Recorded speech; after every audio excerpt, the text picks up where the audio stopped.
सभी प्यारे साथियों को नमस्कार। कैसे हैं आप सभी? उम्मीद है बिल्कुल अच्छे तो बिल्कुल नहीं होंगे, क्योंकि जब भी आप कोई एग्जाम देकर आओ आज के समय में कोई पेपर ऐसा नहीं बचा है कि जहां पेपर लीक होने की या गड़बड़ी की या धांधली की खबरें ना सुनने को मिले। तो चाहे धांधली हुई है या ना हुई है, लेकिन जब खबरें आपके सामने आ जाएं तो जो तैयारी कर रहे विद्यार्थी होते हैं उनके मन में भी एक शंका बिल्कुल होती है कि हाँ, वास्तव में किस लेवल पर क्या हुआ है। हमने पीछे 6 महीने, साल भर, 2 साल, 4 साल से हम किसी एक एग्जाम की प्रिपरेशन में लगे हैं और अपने उन बूढ़े माँ बाप के सामने ये दिखाना चाहते हैं कि हम में भी कुछ गट्स हैं, हम में भी दम है। हम भी अपने माँ बाप का और अपना एक सपना जो एक लोअर मिडिल क्लास परिवार का होता है कि एक सरकारी नौकरी लेकर युवा प्राप्त कर ले। और ऐसे बहुत सारे साथी हैं, लेखपाल में रहे या बहुत एग्जाम अभी हुए हैं, लेकिन आप देखोगे कि बहुत सारे साथियों ने मेरे से एक ही मैसेज किया है कि सर इसके ऊपर कुछ बताएं, लेखपाल के बारे में क्या है। तो बच्चों, जितना तुम जानते हो उतना ही शायद मैं जानता हूं इस बारे में। तुमसे ज्यादा तो मुझे नहीं पता होगा। जो वीडियोस वायरल हुई हैं वो वीडियोस तुमने देखी हैं और वही वीडियोस मैंने देखी हैं कि स्कूल के बाहर ऐसी जगह से सूचना आ रही है कि पेपर 12 बजे खत्म हो जाना था, लेकिन कुछ जगह 1 बजे, कुछ जगह 1:30 बजे और कुछ जगह की 2:30 बजे की भी वीडियो उसमें बताई गई है कि वो 2:30 बजे की वीडियो, वो भी मैं दिखाऊंगा। बाकी हम क्या कर सकते हैं, क्या चीजें हैं, तो बाकी भाई देखो, आपको अगर ऐसा लगा कि हाँ सच में आपके सामने कुछ ऐसा होता दिखा है, उसका एक ऑथेंटिक प्रूव है, क्योंकि वीडियो को एज ए प्रूव आप कहीं भी दिखाओगे, कहोगे तो कोई आपकी बात को मानने को, सुनने को तैयार नहीं होगा। और साथ के साथ ऐसा नहीं है कि यहां लेखपाल में ही कुछ ऐसा है। आप देखोगे एसएससी की परीक्षाओं में यह आज का ही मामला है, भांडाफोड़ किया है ये पूरा ग्रुप है। आप देखते होगे एक व्यक्ति की 500 लैब चल रही हैं जिनमें वो नकल करवा रहे हैं या पेपर आउट करवा रहे हैं या क्या है, रिमोट एक्सेस हो रहा है, सारी चीजें। एसएससी भी अछूती नहीं रही। और इधर देखो एसएससी जीडी कांस्टेबल में भ्रष्टाचार, प्रयोगशाला देश भर की सैकड़ों संदेह के घेरे में। तो युवाओं का जो भविष्य है वो बिल्कुल सुरक्षित यूं नजर नहीं आता है, क्योंकि एक पेपर कोई ऐसा नहीं होता जहां ये हो कि हाँ इस पेपर में कोई गड़बड़ी नहीं हुई है। और आप जानते हैं कि अभी पीछे आपने देखा होगा साथियों, नीट जैसा पेपर जो कितनी बड़ी परीक्षा है, वो कितने बड़े स्केल पर उसका पेपर वायरल हो जाता है। तो उससे भी आप परिचित हैं सारी चीजों से। यूपीएसआई को लेकर भी मुद्दा बीच में उठा, ट्वीट्स हुए, वो भी अभ्यर्थी यूपीएसआई वाले भी संतुष्ट नहीं है कि आखिर मेरिट 92% कैसे जा सकती है। दिल्ली पुलिस के बारे में आपने देखा कि कितने बच्चे ऐसे थे जिनका स्कोर दिल्ली पुलिस के पेपर में 90+ रहा है। तो क्या कहीं ना कहीं ये सारी चीजें वही हैं कि सारी चीजें पिछले रास्ते से, बैकडोर से भी चल रही हैं और ये इनकी तरफ इशारा भी करती हैं। लेकिन अगर मैं लेखपाल के बारे में आपसे कहूं तो ये वीडियो मेरे पास तक साथियों ने भेजे हैं, आप देख सकते हैं। ये है देवरिया जिले का कोई वीडियो बताया जा रहा है जो मेरे पास आया है कि यहां पर 1 बजे निकले हैं लड़के पेपर देकर। ठीक है भाई, यहां पर टाइम वाइम भी चलता 12:57 का दिखा रहे हैं और कोई संतुष्टिजनक जवाब भी नहीं दिया गया है। तो प्रशासन वहां क्या कर रहा है, 12:30 पर निकले हैं कई सारे साथी और फिर उनसे पूछा गया तो कहते हैं कि कुछ सटीक जवाब नहीं मिला। फिर कुछ ऐसा भी देखने को मिला कि कोई पुलिस वाले भैया हैं वो अंदर बैठ के वहां पर कुछ कर रहे हैं, ऐसा साथियों ने बोला है। लेकिन भाई जब तक हमारे पास कोई भी ऑथेंटिक प्रूफ नहीं होगा, ये वीडियो सारी बाहर की बनाई हुई है। मैं ये नहीं कहता कि ये गलत है या इस बात में सच्चाई नहीं होगी, लेकिन इन बातों से आप क्या निष्कर्ष निकालोगे और कहां जाओगे? पहली चीज ये कि जिन एग्जाम्स में बहुत ज्यादा बच्चे बैठे हैं, पार्टिसिपेट किया है, उन एग्जाम्स में भी बच्चों ने खूब प्रयास करके देखे हैं।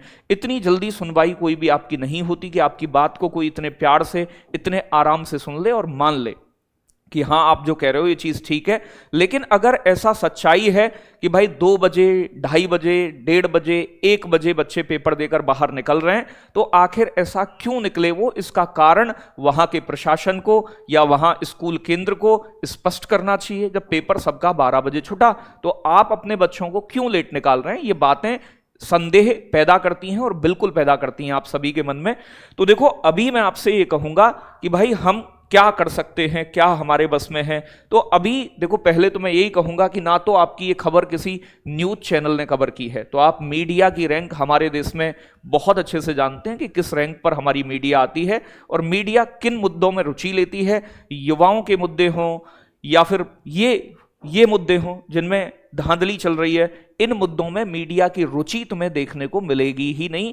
जबकि क्योंकि मुद्दा लोअर मिडिल क्लास गरीब परिवारों से जुड़ा है और सरकार को चाहिए सिर्फ कि भैया वोट मिल जाए, उससे अलग जो हो रहा है वो होने दिया जाए। तो कहीं ना कहीं जहां सिस्टम में खामियां हैं और इतने बड़े स्केल पर अगर चीजें गड़बड़ चल रही हैं कि भाई पैसे वाले व्यक्ति नौकरी ले रहे हैं और युवा जो मेहनत कर रहा है, बेरोजगार है, एक सपना है उसका कि हाँ मैं अपने जीवन को इस सरकारी नौकरी लेकर इतना तो स्टेबल कर दूं कि मेरे माँ बाप के लिए मैं एक सहारा बन पाऊं, तो वो भी पूरा नहीं कर पा रहा है और अपनी जवानी को वो लगा दे रहा है सरकारी नौकरी की तैयारी में और बाद में उसे मिल रहा है, आप जानते हो क्या मिल रहा है।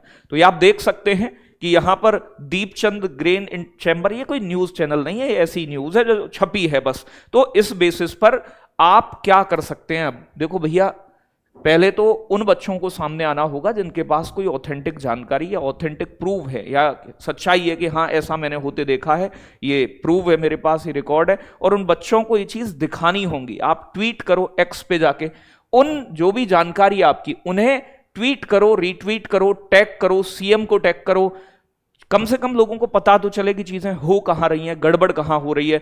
अगर आप उन्हें लिए बैठे रहोगे तो भाई कोई अर्थ उसका नहीं निकलेगा। अपने एमपी एमएलए, इलेक्शन का समय चल रहा है, आप जानते हो यूपी में इलेक्शन आने वाले हैं, आपके एमपी एमएलए उनके पास जाओ, घर से निकलना होगा, ठीक है, ज्ञापन दो उन्हें, दिखाओ उन्हें कि ऐसा हो रहा है और तुम्हें हम क्यों चुने। और एक से काम नहीं चलेगा, आपको संख्या में इकट्ठा होकर जाना पड़ेगा। अब आपकी भी आगे आने वाली समस्या क्या है? आप ये सोचते हो और सोचना चाहिए भी कि चलो कोई दिक्कत नहीं है, यूपीएसआई में भाई संतुष्टि कर लेते हैं, नहीं हुआ आगे लेखपाल का पेपर है इसकी तैयारी कर लेते हैं। लेकिन क्या पता लेखपाल में भी बैकडोर से वही चीजें चल रही हैं। फिर आप कहोगे कि चलो कोई दिक्कत नहीं, लेखपाल में नहीं हुआ, मेरिट इतनी हाई गई, अब एक काम करते हैं यूपी पुलिस कांस्टेबल का तैयारी कर लेते हैं। बाद में पता चलेगा कांस्टेबल भी नहीं हुआ, क्योंकि जब पूरे सिस्टम में ही दीमक लग चुकी हो तो फिर आप ये नहीं कह सकते कि इस एग्जाम में हुआ है, इसमें नहीं हुआ है, और उसकी सत्यता क्या है। स्कोर कार्ड तक यूपीएसआई में बच्चों को नहीं मिला, तो आप समझ सकते हैं कि कितनी चीजें पारदर्शी नहीं है हमारे यहां, जो होनी चाहिए, ट्रांसपेरेंसी होनी चाहिए।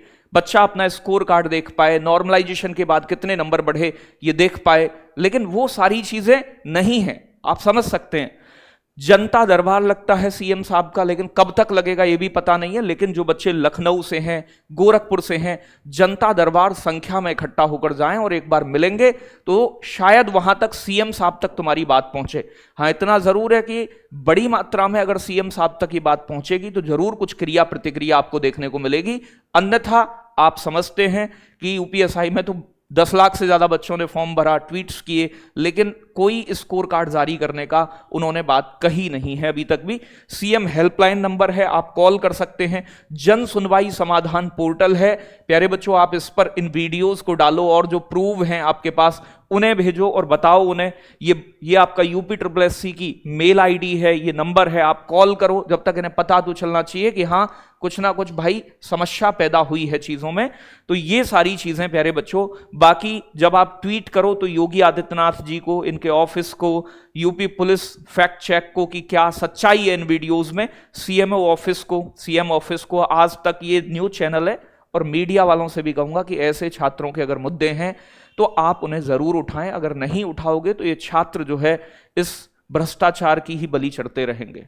तो इसीलिए मैं आपसे कह रहा हूं सभी से भाई कि देखो मैं क्या कर सकता हूं, आप मुझसे कहो कि सर आप इस चीज में साथ दो, मैं हमेशा साथ देने के लिए आपका तैयार हूं। लेकिन मुद्दा यह है कि हमारे पास क्या प्रूव हैं, क्या चीजें हैं जिनके ऊपर हम काम करके या कहीं तक आगे जा सकते हैं, कोर्ट तक जाएं, कोर्ट का रास्ता खटखटाएं। तो उसके लिए सबूत चाहिए होते हैं। बिना सबूतों के इन वीडियोस के माध्यम से जो बाहर की हैं, मैं कह रहा हूं कि कुछ भी प्राप्त करना बहुत कठिन है। इतना आसान तुम्हें लगता है कि सिर्फ ट्वीट कर दिए तो कोई नहीं सुनता। सरकार को अब आदत हो गई है कि आप एक्स पर जाके ट्वीट करें तो वो ट्वीट्स को नहीं लेती सीरियस अब, और आप जानते हैं इस बात को बहुत अच्छे से। तो मैं यही कहूंगा कि भाई बाकी आपके पास अगर चीजें हैं तो उन्हें सार्वजनिक करें। जिन साथियों के पास भी अगर आप सामने नहीं आएंगे तो इसमें सिस्टम में कोई बदलाव होने की गुंजाइश नहीं बचती है। तो भाई मेरा यही कहना है, और बाकी मैं सरकार से भी आग्रह करूंगा कि इन युवाओं की जो डिमांड है उसे अगर आपके पास तक पहुंच रही है तो उसे थोड़ा सा सीरियस लेकर इसे समझने का प्रयास करें। ये बच्चे साल साल भर अपनी किताबों से लड़ते हैं, फिर परीक्षा देने जाते हैं। हम अध्यापक हैं, हम इन्हें पढ़ाते हैं, तो हमें पता है कि गरीब परिवार का बच्चा जब ये कहता है कि सर 500 रुपए का बैच लेना भी मेरे लिए पॉसिबल नहीं बन पा रहा है, तो वो समस्या भी हमें समझ में आती है। और वो पेपर देने इस भरी दोपहरी में दूर दूर जाते हैं, रातों को स्टेशन पर सोते हैं। इनकी इन समस्याओं पर कोई ध्यान नहीं देता और बाद में निकल कर आती हैं धांधली की खबरें जो कि मन को, मैं कह रहा हूं कि लेखपाल में बहुत अच्छा किया है हमारे छात्रों ने। 70, 75, 80, 85 वाले बच्चे भी हैं जो जेन्युइन हैं, पढ़े हैं, जो मुझसे 4-5 महीने से जुड़े हैं लगातार।